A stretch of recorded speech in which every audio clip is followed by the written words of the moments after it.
नमस्ते। आप सभी का आपके अपने इस YouTube चैनल पर एक बार पुनः हार्दिक स्वागत और अभिनंदन है। साथियों, आज हम अपने विभाग की तरफ से जारी नो बैग डे या बस्ता मुक्त शनिवार अर्थात आनंदवार के विषय में बात करने वाले हैं। आप समझते हैं इस बात को कि पूरी कक्षा को, पूरे विद्यालय को हमें 5 अलग अलग ग्रुप्स में बांटने के निर्देश प्राप्त हुए हैं तथा किसी महीने में अधिकतम 5 शनिवार हो सकते हैं और पांचों ही शनिवारों के लिए अलग अलग हमें थीम प्रदान विभाग की तरफ से, निदेशालय की तरफ से प्रदान की गई है। तो हम अपनी मर्जी से काम करवा भले सकते हैं, कोई बात नहीं, लेकिन थीम हमें मोटा मोटी क्या रखनी है, वही जो कि निदेशालय की तरफ से जारी शिविरा पंचांग 2022-23 में हमें प्रदान की गई है। ये बहुत ही अच्छी थीम है, बहुत महत्वाकांक्षी योजना है बच्चों के संपूर्ण विकास के लिए, उनकी अभिव्यक्ति कौशल को बढ़ाने के लिए और उनके अंदर जो नॉलेज छुपा हुआ उस छुपे हुए नॉलेज को बाहर लाने के लिए। सारा मामला संस्था प्रधान और अध्यापकों की जागरूकता और उनकी स्वीकार्यता पर निर्भर करता है। हम जानते हैं इस बात को कि किसी भी कार्य के प्रति जितनी हमारी स्वीकार्यता होगी, जितनी हमारी स्वीकृति होगी, उस काम की सफलता उतनी ही अधिक बढ़ जाएगी, सफलता की गुंजाइश भी उतनी ही ज़्यादा बढ़ जाती है। इधर उधर की बात कम करते हुए हम सीधे चलते हैं कि अगला जो शनिवार आने वाला है, 6 अगस्त का जो शनिवार आने वाला है, उस शनिवार में हम कौन कौन सी गतिविधियां करवा सकते हैं। चूंकि निदेशालय की तरफ से एक आदेश यह भी जारी किया गया कि उस सप्ताह में यदि कोई महत्वपूर्ण दिवस अथवा जयंती आती है तो हमें उसे शनिवार को ही मनाना है। अब देखिएगा क्या हुआ, 31 अगस्त को हिंदी के कथा सम्राट, उपन्यास सम्राट प्रेमचंद का जन्म दिवस था और वह जन्म दिवस संडे के दिन आ गया। तो हम एक काम तो यह कर सकते हैं कि संडे के दिन आने वाले उस जन्मदिन की भरपाई बच्चों के साथ मिलकर शनिवार के नो बैग डे वाले दिन कर सकते हैं। शनिवार को प्रेमचंद के द्वारा रचित कोई भी एक कहानी या 2 कहानियां हम यूट्यूब पर और बच्चों के साथ साझा कर सकते हैं। यदि प्रोजेक्टर हमारे विद्यालय में है तो प्रोजेक्टर के माध्यम से, और एलईडी है तो उसके माध्यम से हम उन्हें दिखा सकते हैं। कोई भी एक मूवी लगभग आधे घंटे 45 मिनट के बीच बीच में सारी उनकी जो कहानियां हैं वो सिमट जाती हैं।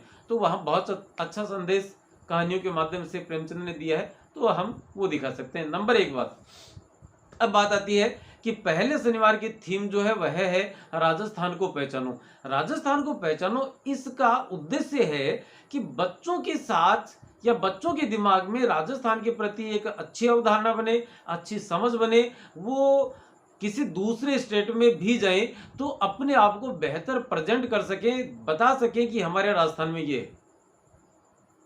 अब आप समझते हैं कि यूपीएससी तक के इंटरव्यू में इस बात की जानकारी ली जाती है। जो बोर्ड मेंबर होते हैं वो कहते हैं कि आपका कोई दोस्त है जो विदेश रहते हैं, विदेश से आपके कोई फेसबुक फ्रेंड या कोई भी एक दोस्त है, वो भारत घूमना चाहते हैं, 4-5 दिन वो अलग अलग स्टेट्स में रहेंगे, राजस्थान के लिए वो 2 दिवस देना चाहते हैं। तो बताइए आप कौन कौन से जगह है, कौन कौन से स्थानों पर उन्हें लेकर जाना चाहेंगे। तो वहां आपको उन सिलेक्टेड चीजों को का चयन करना है जो कि हम उन्हें दिखा सकते हैं, जो विश्व परिदृश्य पर उभरी हुई हैं या हम कहें कि विश्व धरोहर में भी शामिल है। ऐसी कई सारी चीजें हम दिखा सकते हैं। तो शुरुआत करते हैं कि राजस्थान को पहचानो में इस मामले में मेरी बात हुई उदयपुर के हमारे साथी, हम विचार साथी हैं मोहित कुमार जी, अच्छी पकड़ रखते हैं, अच्छे नवाचारी अध्यापक हैं, उनसे बात हुई। उन बातों के माध्यम से आज का जो वीडियो है मैं पूर्ण रूप से उन्हें समर्पित करता हूं। वीडियो में अब जैसे थीम क्या रहेगी, राजस्थान को पहचानो। अब हम क्या कर सकते हैं, 4-5 एक्टिविटियां हमारे पास, 4-5 तरीके की, कुल मिलाकर 20-25 एक्टिविटीज हैं। आप इनको कम ज्यादा कर सकते हैं अपने विद्यालय के नामांकन के अनुसार। कम नामांकन है तो कम कर सकते हैं, ज्यादा है तो ज्यादा कर सकते हैं। हमें करना क्या है, 5, 1 से 2, फिर 3 से 5, फिर 6 से 8, 9, 10 और 11, 12, ये 5 अलग अलग ग्रुप बनाने हैं। नाम आपको पता ही है। अब क्या करना है, हम बच्चों के अलग अलग ग्रुप्स बनाएंगे, उन ग्रुप्स में से भी और ग्रुप बनाएंगे और उन बच्चों को कहा जाएगा कि विद्यालय परिसर में आपको घूमना है और आपको कोई चीज मिलेगी, उस चीज के विषय में आप कितना जानते हैं उसके बारे में ये आपके पास कागजात रहेंगे और आप अपनी जानकारी जितनी भी है, जैसे 4 बच्चों की हमने टीम बनाई और बच्चे को कहा कि बेटा आप जाओ इस विद्यालय के परिसर में, आपको कोई ना कोई सामान मिलेगा कहीं भी, आप ढूंढिए पहले उन्हें, और उसके पश्चात आप जो सामग्री आपको मिलती है उस सामग्री के बारे में आपकी क्या जानकारी है वो जानकारियां आप लिखिए वहां। हो सकता है बच्चे गए, एक बच्चे के पास 2 जानकारियां थी, दूसरे के पास एक और है, तीसरे के पास एक और है, तो उस चित्र पर या उस विषय वस्तु पर हमें 4 प्रकार की जानकारियां मिल गई। अब बात ये आती है कि वो चारों बच्चे उन चारों जानकारियों से रूबरू हो गए। हमें बच्चों का अभिव्यक्ति कौशल बढ़ाना है, अंत के पीरियड में हम यही करने वाले हैं। अब देखिएगा हम क्या करेंगे। राजस्थान के 5 मानचित्र देंगे, राजस्थान के 5 मानचित्र लिए और पांचों मानचित्रों में अलग अलग जिलों को हमने इंडिकेट कर दिया। किसी भी प्रकार से कर सकते हैं आप, स्केच कलर से उसमें कलर फिल कर सकते हैं। सपोज कीजिए आपने जैसलमेर का किला भर दिया, सॉरी जैसलमेर के जिले को हमने कोई एक रंग दे दिया और किसी क्लासरूम की में किसी मेज पर ले जाकर उसे रख दिया, बोर्ड पर टांग दिया, चिपका दिया। आपने किया, बच्चों से कहा बेटा आप जाइए बाहर परिसर में घूमिए, क्लासरूम में घूमिए, आपको जो चीज मिलती है आप उस पर लिखिए। बच्चे गए, कोई एक ग्रुप की 5 लड़कियां 5 लड़के या सामूहिक रूप से 5 बच्चों का ग्रुप है, वो गया जैसलमेर का, उन्हें मानचित्र मिला राजस्थान का, जैसलमेर जिला उन्हें कलर किया हुआ मिला। अब वो क्या करेंगे कि जैसलमेर हमारा सब उसकी जानकारियां लिखेंगे कि जैसलमेर राजस्थान का सबसे बड़ा जिला है, जैसलमेर का क्षेत्रफल इतना है, जैसलमेर की जनसंख्या यदि पता है तो, ये बड़ी कक्षाओं के लिए हालांकि, और जैसलमेर राजस्थान के पश्चिम में है, जैसलमेर राजस्थान का सबसे बड़ा जिला है, यहाँ सूर्यास्त सबसे अंत में होता है और सूर्योदय भी सबसे अंत में होता है। यहाँ एक बहुत बड़ा किला है जिसका नाम सोनार का किला है या सोनार दुर्ग है। यहाँ थार का मरुस्थल, यहाँ पर थार के मरुस्थल का खूब विस्तार देखने को मिलता है। राजस्थान की सबसे कम वर्षा जैसलमेर में ही दर्ज की जाती है। कोई फसल है, पशु हैं, पक्षी हैं, जैसे राजस्थान का राज्य पक्षी गोडावण जैसलमेर में मिलता है। राजस्थान में हम कहें कि एक जैव उद्यान है तो उस जैव उद्यान का नाम लिख सकते हैं। इस प्रकार की तमाम तरीके की जानकारियां बच्चे वहां लिखेंगे। आपने दूसरा जिला लिया गंगानगर, गंगानगर राजस्थान को का सबसे उपजाऊ जिला है। यहाँ पर ये नहरें आती हैं, ये फल वहाँ पैदा होते हैं, सबसे ज़्यादा गेहूं पैदा होती है, सिंचाई सबसे ज़्यादा क्षेत्र में होती है, प्रति व्यक्ति आय सबसे ज़्यादा है। इस प्रकार की जानकारी हम लिख सकते हैं। राजस्थान जैसलमेर या गंगानगर दोनों में ही पाकिस्तान नाम के देश की सीमा इसके साथ ही लगती है। इस प्रकार की जानकारियां पड़ोसी जिले ये हैं, लिख दिया। 5 जिले आपको चयन करने, 5 जिलों का कोई भी जिले आप अपनी सुविधा के अनुसार, एक तो आप अपना जिला करेंगे, उसके अलावा 4 जिले और करने हैं और वो भिन्न भिन्न कक्षाओं में रख दें या किसी पेड़ पर टांग दें, जैसे भी करें। आपने 5 मानचित्र तय कर दिए, ठीक है, अब काम हो गया पहला। दूसरा काम हमें क्या करना है, जैसे मैं कहूं कि राज्य वृक्ष हमारा खेजड़ी है, राज्य पुष्प हमारा रोहिड़ा है, राज्य पक्षी हमारा गोडावण है और राज्य पशु चिंकारा और ऊंट है। इन चारों की एक एक तस्वीर निकाल ले हम। प्रिंटर अमूमन हर विद्यालय में उपलब्ध है। एक एक फोटो हमने निकाले और फोटो हमने अलग अलग जगह पर प्लांट कर दिए।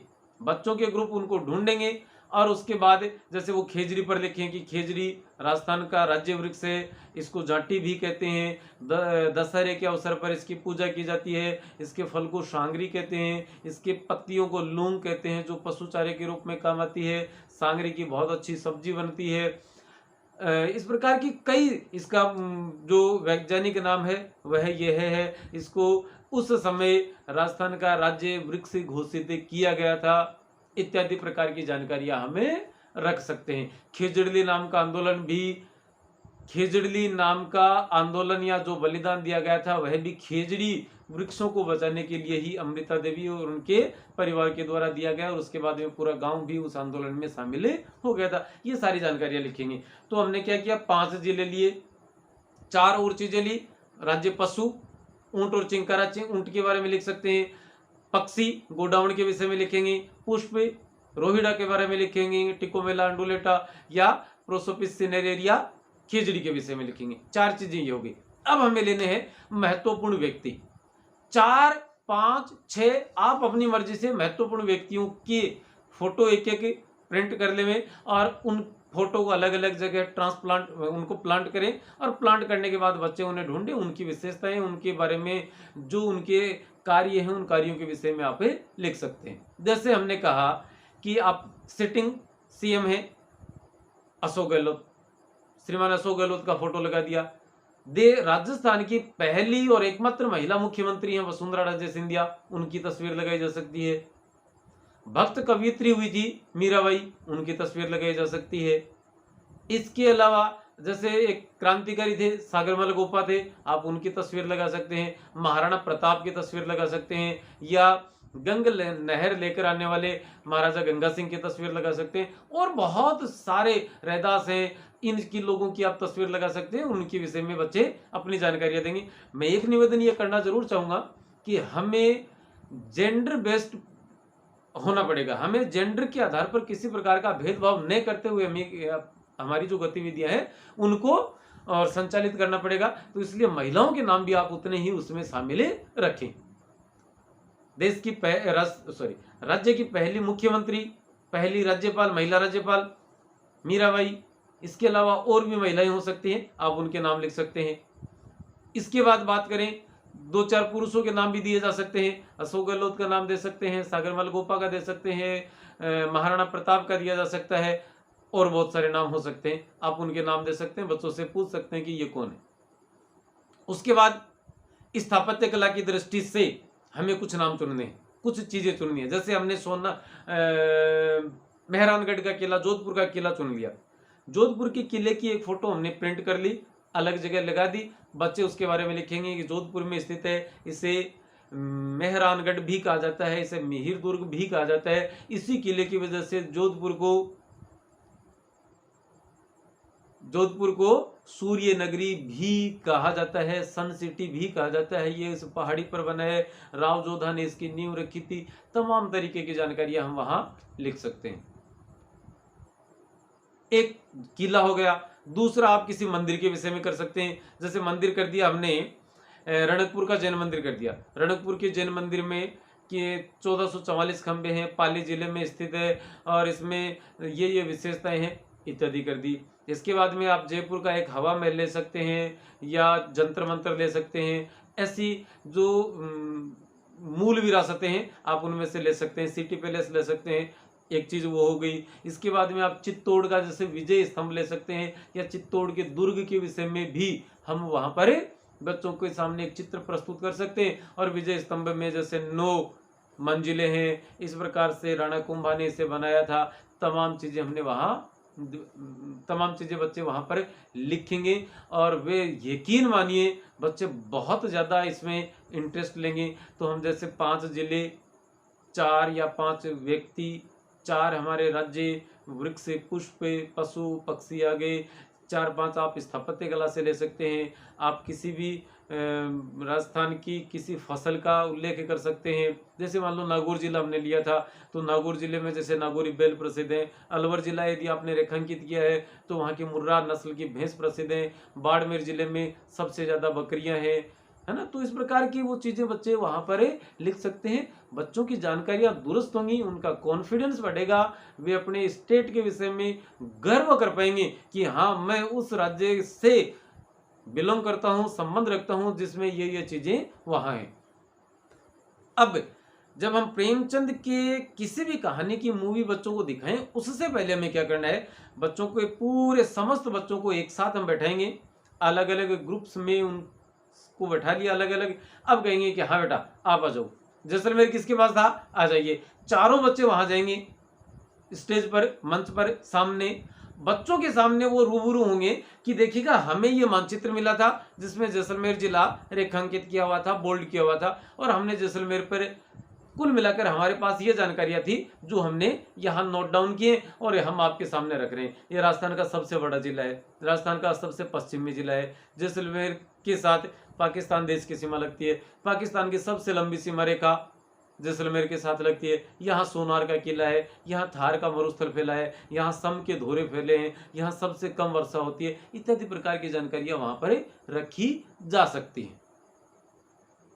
बच्चे एक ने बताया, अब वसुंधरा राजे सिंधिया या कोई भी एक ऐसा व्यक्ति जो आपने वहां बच्चों को टास्क दिया था, उस टास्क के बच्चों को आप नॉमिनेट करेंगे, बुलाएंगे। 4, 5, 6, 8, 10 जितने भी बच्चे हैं वो सभी बच्चे मंच पर आएंगे और अपनी प्रस्तुति है वो वहां देंगे। उनकी नॉलेज आपके दूसरे बच्चों के समक्ष जाएगी, वो बच्चे वहाँ बोलना सीखेंगे, मंच पर जाकर खड़ा होना सीखेंगे। ये नहीं होगा कि जहाँ बच्चे खड़े हैं उनके नीचे से भूकंप आ जाए, धरती हिलने लगे। यदि हम ऐसा करेंगे तो उन बच्चों के नीचे की जो पाँव के नीचे की धरती है वो धरती कभी नहीं हिलेगी मेरे साथियों। इसलिए हमें इन चीज़ों को करवा लेना चाहिए। और यदि आपने वीडियो देखा है, पसंद आया है तो सब्सक्राइब नहीं किया है तो सब्सक्राइब कर लें, अपने दोस्तों के साथ इसे शेयर करें, लाइक करें, कमेंट्स के माध्यम से हमें अपनी प्रतिक्रिया से अवगत करवाएं। और आज के इस वीडियो में फिलहाल अभी अनुमति देवें। नमस्ते, शुक्रिया, जय हिंद।